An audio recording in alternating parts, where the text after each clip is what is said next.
पृथ्वी सम्राट प्रियव्रत की विश्व विजय पृथ्वी सम्राट प्रियव्रत की सुस्वागतम सम्राट। पृथ्वी सम्राट प्रियव्रत की सम्राट, अपने विश्व विजय के उपलक्ष्य में हमारी शत शत शुभकामनाएं स्वीकार करें। भ्राताश्री, न जाने क्यों आपने अपने विश्व विजय अभियान में मुझे अवसर नहीं दिया। इसका कारण मात्र इतना ही था अनुज कि पिताश्री के इतने विशाल राज्य की व्यवस्था को तुम्हें संभालना था। युद्ध क्षेत्र में रहकर मैं दोनों कार्य नहीं कर सकता था। अनुज उत्तानपाद, मुझे तुम्हारी प्रतिभा पर पूर्ण विश्वास था। सम्राट प्रियव्रत एवं युवराज उत्तानपाद की अनुज उत्तानपाद, आज्ञा सम्राट। मेरे विश्व विजय अभियान के समय धर्म और मानवता के शत्रु पातालवासी असुरों ने कहीं कोई उत्पात तो नहीं मचाया था? नहीं भ्राताश्री, एक बार आपके द्वारा दंडित होने के पश्चात अब वे दुष्ट असुर पृथ्वी की ओर देखने का भी साहस नहीं करेंगे। अनुज उत्तानपाद, हमने ये विश्व विजय अपने माता पिता के आशीर्वाद और जगदीश्वर भगवान विष्णु की कृपा से ही प्राप्त किया है। निस्संदेह भ्राताश्री। पूज्य पिताश्री एवं पूज्य माताश्री हमारे अभियान की सफलता से अत्यधिक प्रसन्न होंगे। हम शीघ्र उनके दर्शनों के इच्छुक हैं। अवश्य भ्राताश्री, मैं स्वयं भी उनके दर्शनों का उत्सुक हूँ। हाँ हाँ, हमें भी उनके दर्शनों की तीव्र इच्छा है। कल प्रातः ही हम आश्रम की ओर प्रस्थान करेंगे। हाँ देवी, निस्संदेह।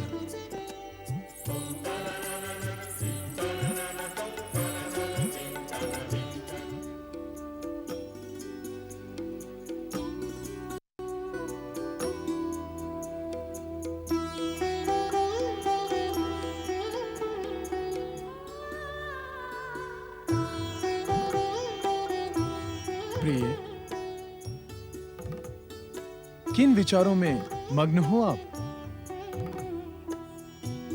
जगदीश्वर भगवान विष्णु की कृपा से मन में एक विचार जन्मा है, किंतु मैं निर्णय नहीं कर पा रही हूँ कि आपसे कहूँ या ना कहूँ। सच्चिदानंद भगवान विष्णु की कृपा से तुम्हारे मन में जन्मे विचार से मैं अज्ञात नहीं हूँ। ये आप क्या कह रहे हैं स्वामी? मेरे मन का विचार आपको ज्ञात है? हाँ प्रिय। तो बताएं कि इस समय मैं क्या सोच रही हूँ। मेरे मन की बात का उल्लेख मैंने राज्यसभा में ही किया था। अर्थात? देवी, माताश्री पिताश्री के समीप जाने का कारण केवल विश्व विजय अभियान की सफलता से अवगत कराना ही नहीं है। जगदीश्वर भगवान विष्णु की कृपा से मेरे मन में भी एक विचार जन्मा है। मैं उसी की आज्ञा लेने माता पिता के समीप जाने का इच्छुक हूँ। किंतु वो विचार क्या है? मेरे मन का विचार तो स्पष्ट है देवी। पहले अपने मन की बात कहो। पिताश्री का साम्राज्य संभालने से पूर्व आपने वनगमन का हठ किया था, किंतु हरी इच्छा से वो असफल रहा। अब समय आ गया है कि हम राजपाट त्याग कर वानप्रस्थ आश्रम की ओर चल पड़े। मेरे मन में भी यही विचार जन्मा था, इसलिए मैं माता पिता के समीप जाने का इच्छुक हूँ।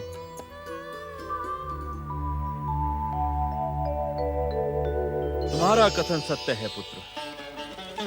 तुम दोनों के विचार न्याय सम्मत और समय अनुकूल हैं पुत्र प्रियव्रत और बहिष्मति। किंतु क्या पिताश्री? प्रियव्रत, बहिष्मति, तुम्हारे महान पिताश्री के किंतु का अर्थ यही है कि जब तुम्हारे जीवन में सम्राट पद पर सुशोभित होकर सुख भोगने के दिन आए, तब तुम राजभार से मुक्त होने की इच्छा रखते हो। माताश्री, मानव जीवन की प्राप्ति ऐश्वर्य और सुख भोग के लिए नहीं, अपितु कर्म करने और पिताश्री महाराज मनु के द्वारा निर्धारित मार्ग पर चलने के लिए ही होती है। पुत्र प्रियव्रत, तुम्हारी विश्व विजय ने मेरा मन प्रसन्न कर दिया है और तुम्हारी विश्व विजय के पश्चात वानप्रस्थी बनने का प्रस्ताव तुम दोनों से सुनकर मुझे असीम शांति प्राप्त हुई। आपकी प्रसन्नता हमारे भावी जीवन की स्वीकृति है पिताश्री। अब हम हमारा शेष जीवन जप, तप, व्रत और भगवत भजन में निर्धारित करेंगे। तुम्हारा कल्याण हो पुत्र, तुम्हारा कल्याण हो। तुम्हारे विचार मेरे द्वारा निर्धारित मानव जीवन के अनुकूल हैं। तुमने अपना जीवन सार्थक किया है पुत्र। पुत्र प्रियव्रत, अब तुम अपने विशाल पृथ्वी साम्राज्य का भार अपने पुत्रों को प्रदान करोगे। माताश्री, पिताश्री, इस विषय पर स्वामी ने एक निर्णय किया है, किंतु उसमें भी आप दोनों की स्वीकृति की आवश्यकता है। कैसा निर्णय पुत्र प्रियव्रत? पिताश्री, मैं आधा राज्य मेरे ज्येष्ठ पुत्र और आधा प्रिय अनुज उत्तानपाद को प्रदान करने का इच्छुक हूं।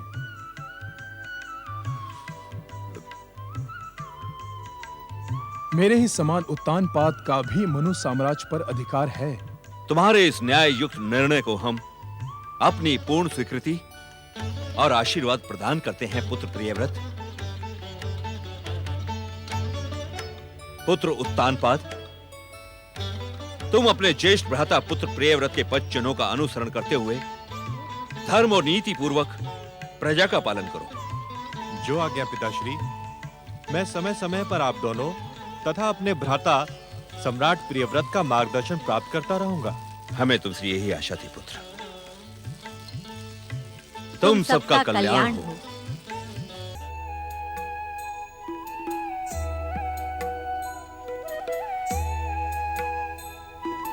सम्राट प्रियव्रत तथा महाराज उत्तानपाद की जय हो, जय हो, जय हो। साम्राज्ञी बहिर्ष्मति तथा महारानी सुनीति की जय हो, जय हो, जय हो। बोलो प्रथम आदर्श पुरुष महाराज मनु के सुपुत्र महाराज उत्तानपाद की जय हो, जय हो, जय हो। प्रिय प्रजाजनों, सम्राट प्रियव्रत के प्रजा प्रेम, भ्रातृ प्रेम तथा न्याय प्रियता की कथा स्वर्ण पृष्ठों पर स्वर्ण अक्षरों में लिखी जाएगी। इनकी महानता को शब्दों में व्यक्त करना मेरे लिए असंभव है। मैं भ्राता श्री के पद चिन्हों पर चलकर राज्य का कार्यभार संभालने का प्रयास अवश्य करूंगा। महाराज उत्तानपाद की जय, जय, जय।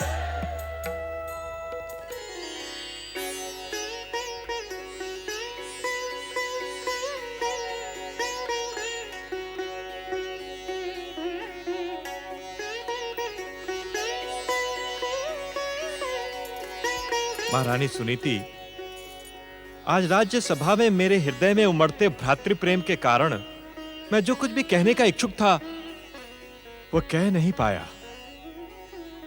भैया प्रियव्रत ने एक सम्राट और एक योगी का कर्तव्य एक साथ निभाया।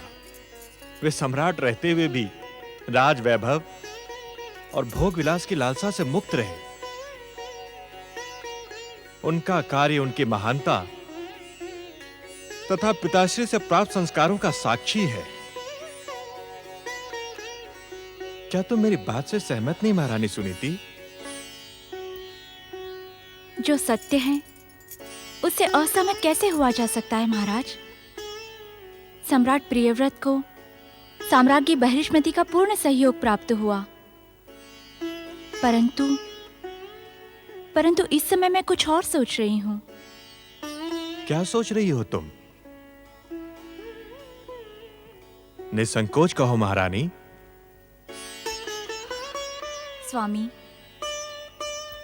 मैं सोच रही हूं कि सम्राट प्रियव्रत और साम्राज्ञी बहिर्ष्मति कई होनहार और आज्ञाकारी पुत्रों के माता पिता हैं, किंतु विवाह के इतने अधिक वर्षों के पश्चात भी हम पुत्र प्राप्ति से वंचित क्यों हैं? प्रिय, इस संसार का हर कार्य हमारे आराध्य जगदीश्वर भगवान विष्णु की इच्छा से ही संपन्न होता है। संभव है महारानी सुनीति, इस विलंब के पीछे सच्चिदानंद भगवान विष्णु ने हमारा ही कोई हित छिपा रखा हो।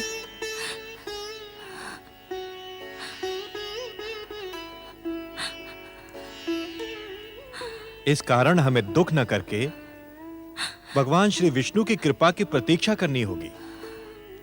मन को सदा भगवान श्री विष्णु की भक्ति में प्रसन्न रखना होगा। मैं अब और प्रतीक्षा नहीं कर सकती स्वामी। मैं अपने आराध्य जगदीश्वर भगवान विष्णु को पुकार कर पूछूंगी कि मेरे साथ ये अन्याय क्यों।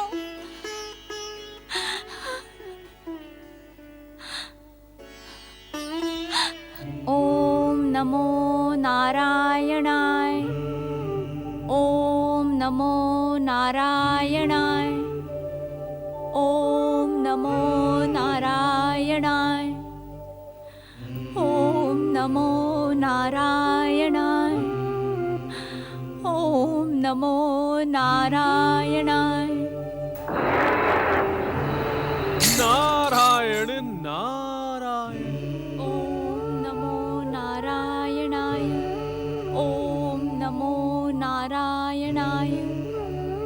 ओम नमो नारायणाय। ओम नमो नारायणाय। ओम नमो नारायणाय। ओम नमो नारायणाय। ओम नमो नारायणाय। ओम नमो नारायणाय। महाराज उत्तानपाद की धर्म पत्नी महारानी सुनीति।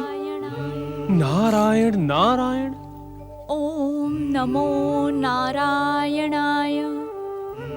ओम नमो नारायणाय।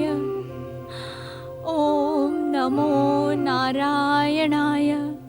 ये इतने करुण स्वर में मेरे आराध्य भगवान नारायण को क्यों पुकार रही हैं? उनकी आराधना अकारण नहीं हो सकती, किंतु इसका उत्तर प्राप्त करने के लिए मुझे वैकुंठ ही जाना होगा। नारायण नारायण। मेरे प्रश्न पर आप मौन क्यों हैं स्वामी? आप देवी सुनीति की करुण प्रार्थना सुनेंगे अथवा नहीं?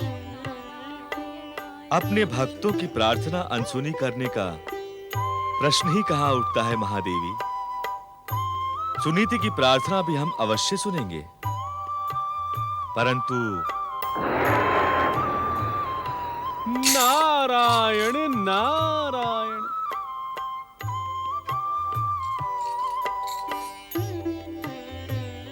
सुनीति के पक्ष में तुम्हारे साथ ही देवर्षि नारद भी आ गए महादेवी। नारायण नारायण। देवी सुनीति की व्यथित प्रार्थना देखकर तुम्हारे जिज्ञासु मन में प्रश्न उठना स्वाभाविक है नारद। तुम दोनों के प्रश्नों का एक ही उत्तर है। नारायण नारायण। अनेक कठिन परीक्षाओं के पश्चात देवी सुनीति की मनोकामना अवश्य पूर्ण होगी। हर भक्त की कठिन परीक्षा लेना आप त्रिदेवों का नियम बन गया है। ऐसा क्यों महाप्रभु? देवी सुनीति पर दया करें भक्तवत्सल, उनकी मनोकामना शीघ्र पूर्ण करें।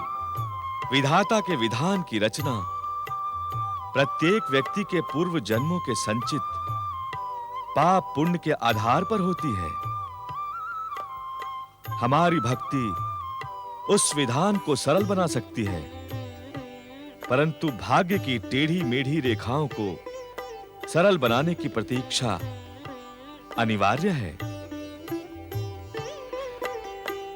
श्री हरि विष्णु का कथन नियति का अटल सत्य था। भाग्य परिवर्तन का कार्य जगदीश्वर श्री हरि की भक्ति द्वारा ही हो सकता है। महारानी सुनीति श्री हरि की भक्ति निरंतर करती रही, किंतु समय से पूर्व और भाग्य से अधिक कुछ प्राप्त नहीं होता। महाराज उत्तानपाद और महारानी सुनीति का निसंतान रहना उनके लिए नहीं, अपितु समस्त प्रजा के लिए भी चिंता का कारण बन गया था। राजघराने से लेकर साधारण प्रजा भी इसी विषय को लेकर सदा ही चिंतित रहने लगे। व्रत के पुत्र और पुत्रियों का यश पृथ्वीलोक पर चारों ओर फैल रहा है, परंतु हमारे महाराज अब तक निस्संतान हैं। समझ में नहीं आता कि ये विधि का कैसा विचित्र विधान है। जय श्री हरि, जय श्री हरि। चल रे जय गंगा, श्री शीघ्र हरि। कर। माता, त्रसित को जल की आवश्यकता है, जल मिलेगा? अवश्य अवश्य।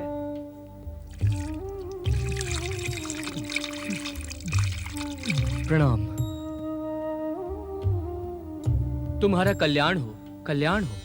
ब्राह्मण देवता, ऐसा आशीर्वाद दें कि हमारी महारानी सुनीति की गोद शीघ्र ही भर जाए। हम सब अपने युवराज के लिए अति चिंतित हैं। माता, हर प्राणी को अपने पूर्व जन्मों का भोग भोगना पड़ता है। हो सकता है तुम्हारी महारानी का भी यही हो। अतः मुझे पूर्ण विश्वास है कि तुम प्रजाजनों की पुकार भगवान श्री हरि अवश्य सुनेंगे। महारानी सुनीति अवश्य ही इसके लिए चिंतित होंगी। भला एक नारी बिना संतान के कब तक रह सकती है? चिंतित तो हम सभी हैं, किंतु चिंता से प्राप्त क्या होगा? काका, हमने तो कितने यत्न कर डाले, किंतु परिणाम शून्य का शून्य। समझ में नहीं आता कि कपिलादेश को उसका युवराज कब प्राप्त होगा। आप सब तो अनुभव के सागर हैं। आप हमें कोई ऐसा मार्ग बताएं जिससे हमारे प्रिय महाराज उत्तानपाद और महारानी सुनीति की इच्छा का अंत हो और हमें युवराज की प्राप्ति हो। अनुभव की सायु ने कितने ही रंगों को बदलते देखा है, किंतु एक बात का पूर्ण विश्वास है मुझे कि हरि भक्ति द्वारा विघ्नों के पर्वत क्षण मात्र में नष्ट हो जाते हैं। आपका अनुभव असत्य नहीं हो सकता काका। हम सब मिलकर महारानी सुनीति के लिए हरिनाम स्मरण करें। हाँ हाँ, हम सब मिलकर बोले। बोलो जय श्री हरि, जय श्री हरि, जय श्री हरि, जय श्री हरि, जय श्री हरि।